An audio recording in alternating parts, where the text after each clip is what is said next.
to On the Same Page from your Bedford Public Library. I'm Patricia Klein-Millard, and I'm joined today by Angela Sylvia, Emily Weiss, and Caitlin Loving. And we are going to be exploring the sci-fi genre today. So, science fiction, what is it? This quote is one that I absolutely love. It's from one of the founders of the early magazines that kind of sold science fiction to people.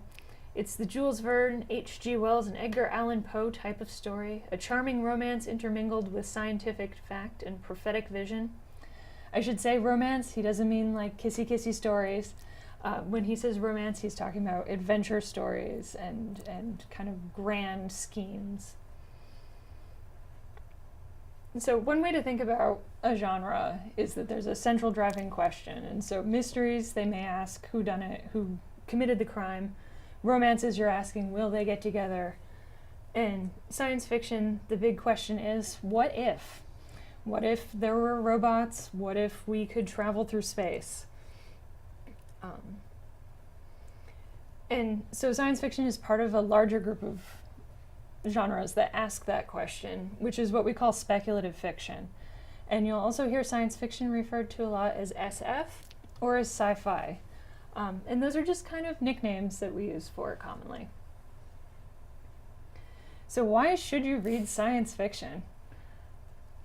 One, there are a lot of great adventures. It's escapist. It allows you to just kind of go on these flights of fancy and get away from the world.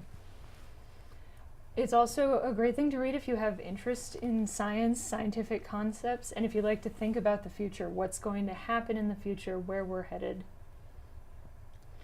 And it's also a great way to explore the current world, to reflect and kind of look at things as a metaphor, an allegory, and just to be able to talk about things that are going on in the world today without actually talking about the things in strict terms.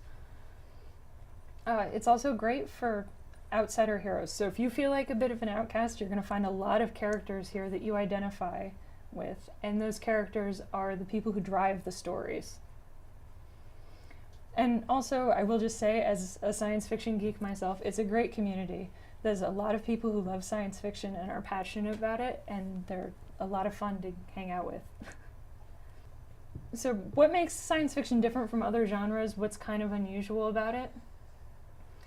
One of the things you see a lot is the short fiction is critical to the genre. And what I mean by that is a lot of the classic works of science fiction are actually short stories as opposed to novels, which tends to be what the kind of ideal format for most fiction is.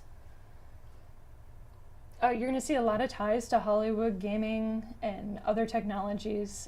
A lot of science fiction writers also write movies, write scripts, and write novels that tie into video games or tie into online things and stuff like that. Science fiction is really closely tied to those other speculative fiction genres, so you're going to see a lot of science fiction that kind of crosses into fantasy, crosses into horror stories.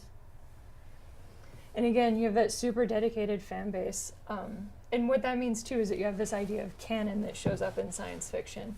What is the original version of the story versus fan fiction or things that have been written by other authors and things that happen kind of off camera outside of the novels or the short stories. And the other thing, which is going to lead us right into our discussion today, is that there are tons of subgenres of science fiction. And so this is probably not even all of them up there, but just to give you an idea of the ways that people have divided up the sci-fi genre. And within those subgenres, you're going to see crossovers. So a story can be hard science fiction and space opera with robots and zombies. And a good sense of humor. And so that's something to keep in mind too. The books that we're going to talk about today, they may be an example of a subgenre, but they may also cross over into other subgenres. So today we are just going to talk about those first 6 subgenres you see listed there.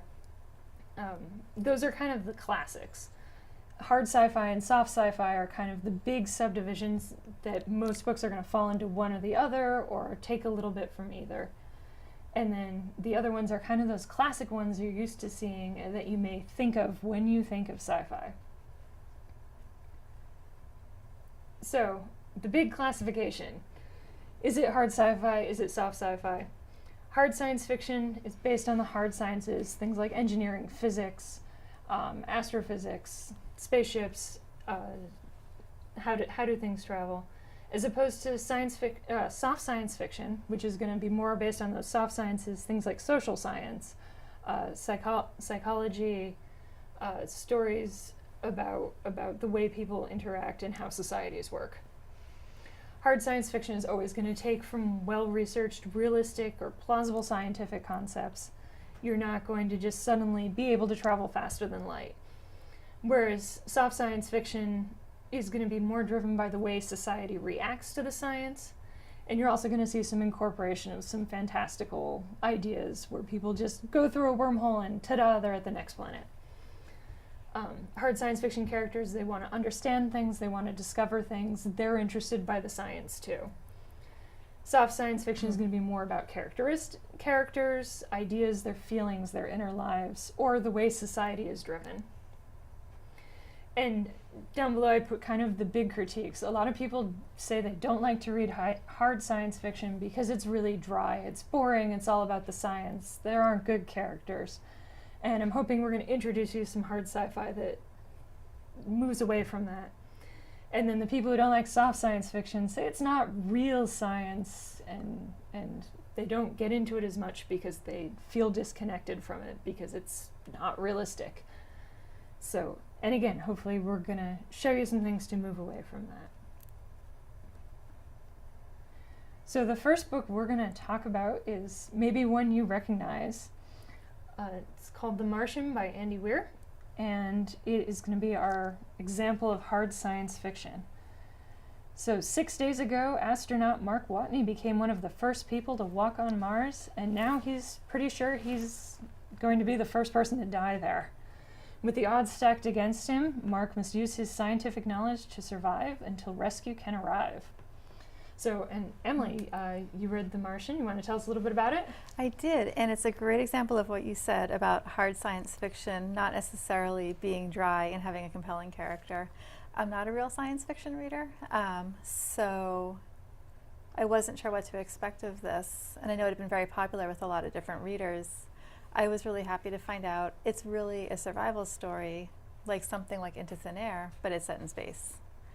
So, great character. Mark is a riot. He has a great sense of humor in spite of the fact that he could be killed at any moment. It's fast-paced because he is constantly dealing with this survival situation in this inhospitable planet where he's been left behind. The writing is sharp, it's crisp, it's very descriptive. I mean, you really feel like you're in that module with him. And what else to say? Really would recommend it. Anyone who likes true life survival stories, fiction survival stories, someone who ended up on a island where there's nothing but coconuts, you're going to like this story. It's just you end up on Mars with just a lot of sand and not much else. I remember we had one conversation where you said it's basically Robinson Crusoe in space, and that was part of the reason you were drawn to it. Yeah. So it is. I really liked that survivalist aspect. I also thought it was interesting. I had read a while ago that the author himself is really interested in NASA procedures, and he put a lot of work into all the calculations that are in the book. And as he was self-publishing it, people would write in with corrections, which was both amazing. And so also by the time the book was published in book form, theoretically most of the calculations are pretty correct. And so I enjoy that kind of research and thoughtfulness that goes into it. And I had heard an interesting bit of information where the author Andy Weir sat down with the authors of another book series, which is more of a more intense genre of science fiction, the space opera. But they discussed things for a little bit, and they both came to the conclusion that The Martian was basically a prequel to their books where everybody's living out in outer space. Okay. And The Martian kind of starts that off with how he learns how to live on the planet and start terraforming Mars, which is something that happens in that book. So it's almost like a nice little stepping stone for people who might want to get into science fiction and then get into a little bit more of a that's what people actually think of with science fiction. Mm-hmm. Yeah, I think it really did open my eyes, and after reading this book, I am more open to not just passing by the science fiction books and ignoring them, but actually cracking open one of them. Yeah. Did any of you find it dry, or was the character enough to get you into the story? Did anyone else skip over some of the calculations that he was doing? I mean, I could see how that could deter some people, but I think the character is compelling enough and the story is interesting enough that you can gloss over that. I agree. Mm-hmm. Yeah. Okay. We can move right on. And if you do find yourself interested in reading some other hard science fiction, these are a few other books that we have in the library collection that may pique your interest.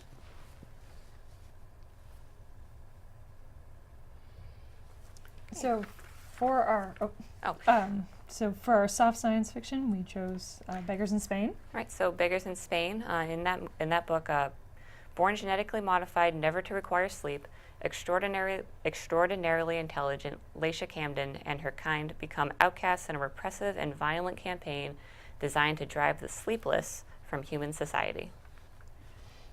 Yeah, and this really is an interesting book for people who maybe want to read more about the science, but are also interested in that soft science fiction and that idea about how science affects society. Because there really is a lot of talk about genetic engineering, but really the book is about the ramifications of the genetic engineering and what happens when people aren't created equal, when you can choose to either have your kids be born with this genetic modification or not, and what does that do to class when some people can pay for a genetic modification and other people can't, which I think is an interesting question, especially, and I know this book is a little bit older, but even in today's society, I think it has a lot of relevance. Mm-hmm.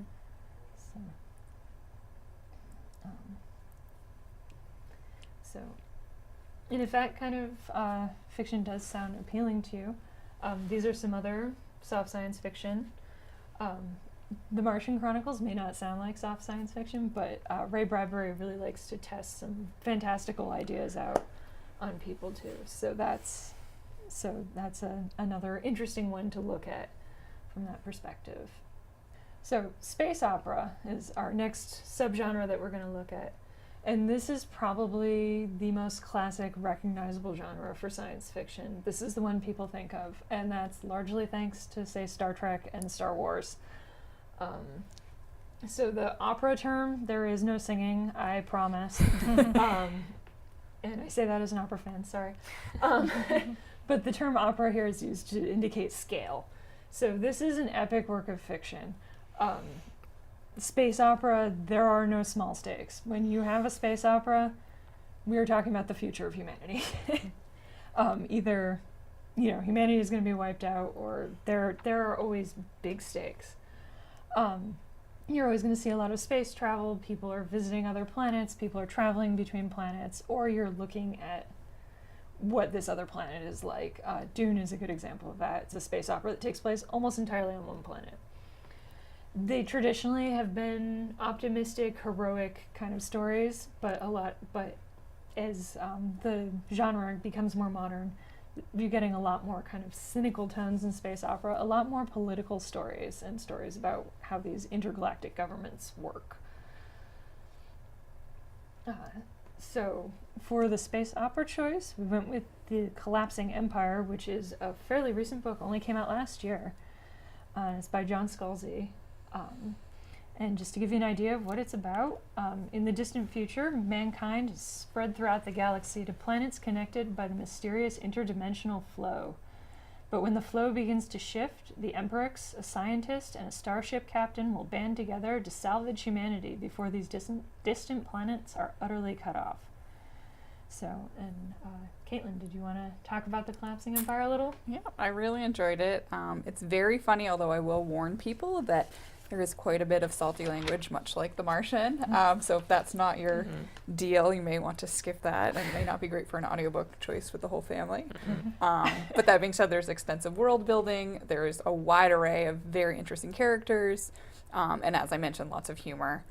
I would highly recommend it for fans of Douglas Adams.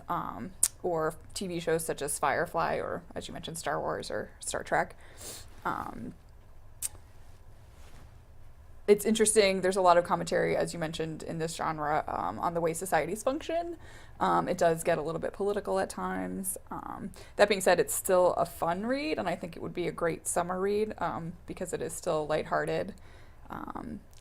It is the first in a series, but the next one doesn't come out until 2019, so you have some time to get in there. And I read this book also, and I would definitely recommend it to people who like humorous fiction, even if you don't normally read science fiction, because it seems like it's going to be very heavy with that kind of stuff, with like the space travel and everything.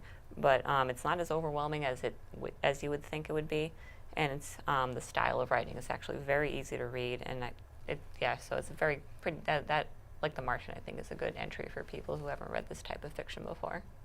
So you could maybe go from The Martian to The Collapsing Empire. I think so. Maybe I will. And then The Expanse. Yes.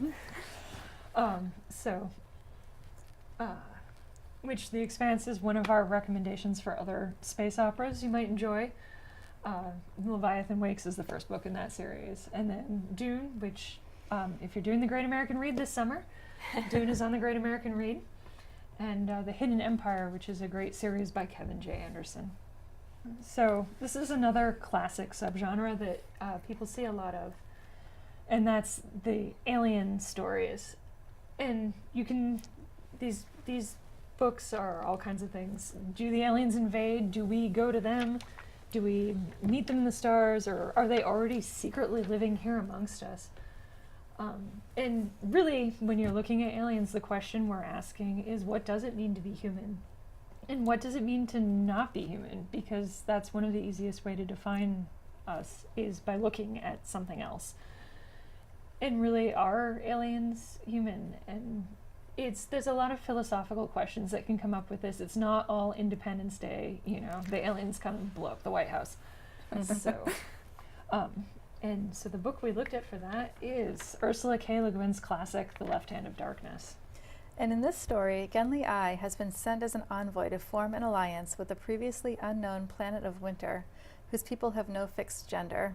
As he travels the planet, Genli struggles to comprehend and adjust to the culture of this alien world. And this really it's a fascinating book with a lot to say about how our society works and ideas about gender, and I think the character talks about at one point, he doesn't really know how to interact with these aliens because the first question you ever ask about a human being is, you're born, they say, is it a boy or is it a girl? And so I don't think he ever realizes until he gets to this planet how much he relies on that to define the people around him.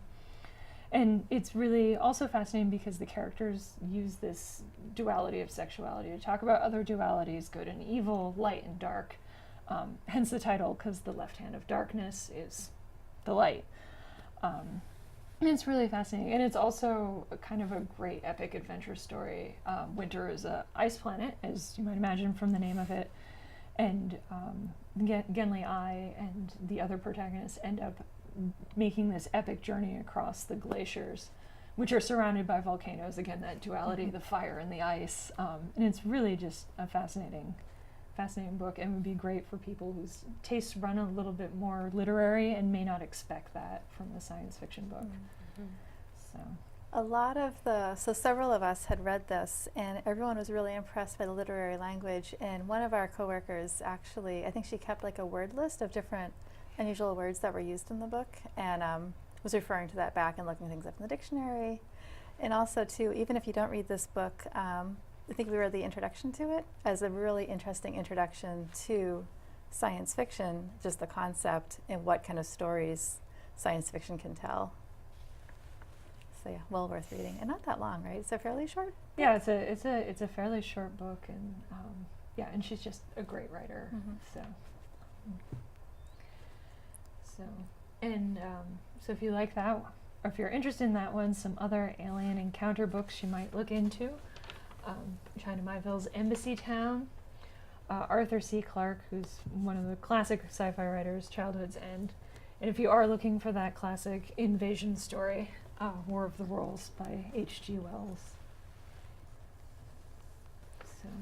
So another one of these classic sci-fi genres, believe it or not, is the military science fiction. These are stories about essentially the military in space, usually, although sometimes they are kind of earthbound, future military. These stories frequently focus on strategy, they're a little more plot-driven, and they're really asking what are the military pressures of the future, but also what are the pressures of now. The stories tend to be kind of larger than life, space opera kind of stories in that sense. And they generally tend towards a hard science fiction rather than a soft science fiction, although they do talk about the psychology.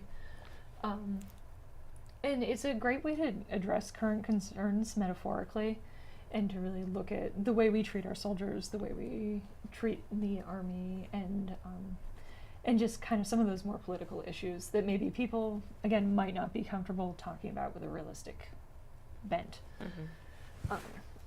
Which brings us to The Forever War, which is the book we read for this one. And it's about an unwilling conscript to an elite military unit in an intergalactic war. The soldier in this novel performs his duty nonetheless before being returned to an unrecognizable world that is advanced without him as he traveled at the speed of light. And Angela, this was one of the ones you read. What did you think about it? So I personally didn't love the book, but I think one of the problems is I don't normally read military fiction in general. So in those cases, I was getting a little bit bored with that part of it. But someone who does tend to read that kind of genre might be able to get into it that way. What I really did like was the human side of it. Like because he was in space, time would pass differently on Earth. So he'd come back home and it would be 40 years later and his mother's an old woman and society has changed.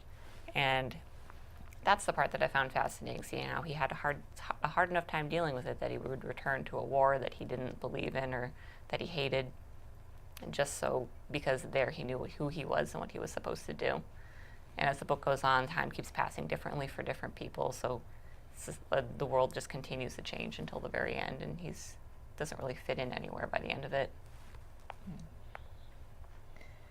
Yeah, and I know the author was, because I think the book is from the 70s, and the author was talking kind of specifically to Vietnam, but I think there's a lot of parallels for today's returning soldiers and a lot of the... Yeah, where your experiences are different than the experiences of the people that you're coming home to. Right. And trying to figure out how to fit into a society that doesn't necessarily understand. Yeah. Yeah. So, and it's kind of a tough book in that respect. Yeah. Yeah, so it was a little rough to get through, but if you like those kinds of stories, then you might be able to enjoy it. Mm-hmm. And so some other military fiction you may be interested in. And again, these are all books that we have on the shelves in our sci-fi section at the library. So, our final subgenre that we're going to talk about is time travel. And time travel is a great subgenre for adventure stories.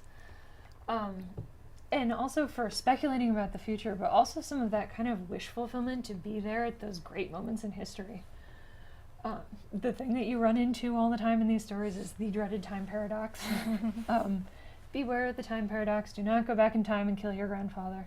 Never works out well. And this is one that can also really slip into the fantasy genre very easily. Books like Outlander, which have more of a fantasy-based way of moving through time, as opposed to people who are intentionally building machines to travel through time. So, and the book we looked at for this one was the Doomsday Book by Connie Willis. This is part of a series of 4 books that she wrote, which all won awards and are about the same group of time-traveling Oxford historians. This book finds a character named Kivrin stranded in medieval England during the plague, and at the same time a modern-day epidemic is spreading through the 21st century, where she came from, and the two sort of parallel each other. And so who wants to say something about the Doomsday Book? Sure, I'll jump in. So I really enjoyed this book.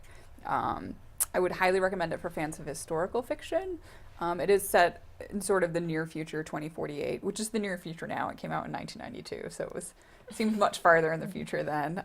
And so some aspects are slightly dated, but overall I think it holds up pretty well. Some reviewers had mentioned that there's an issue with video calling, and that seemed to have a lot of trouble, and I don't know that would be as much, and of course no cell phones, so that might be a little bit different today, but overall I think it stands the test of time.